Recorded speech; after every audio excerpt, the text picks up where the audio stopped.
And the second concept, which is certainly a buzzword, as you said, is embedded insurance. And, Yeah.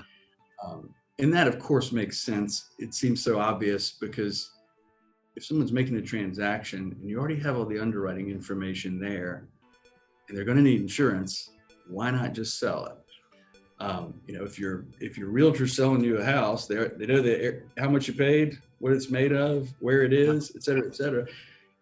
And then you need mortgage insurance, and then you sort of have to start that process from scratch. And there's plenty of examples like that. A custom home builder builds your home, same thing. They can sell you risk or commercial property or liability, or homeowners. But what the point that misses is you have to have a licensed agent to sell insurance, and so often at point of sale that can't happen practically. So there needs to be some way to hand that off, create a separate transaction, and engage with an agent, whether it's a digital agent or a live agent. But I think a lot of people come outside of the industry and just don't really appreciate that regulation and rule exists.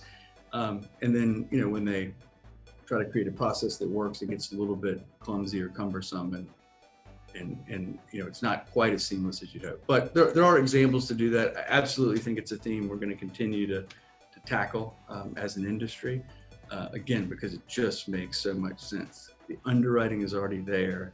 It's in real time. No one loves to go make that separate transaction and engage separately to buy insurance. So I think it'll come, but that takes some working through, and I don't know if it'll result in any regulatory changes, but because it does make sense to me that a licensed professional should be advising their customers. But interesting concept for sure. Hey, this is Scott Whitehead from Markel Insurtech Underwriters, and this is the future of insurance.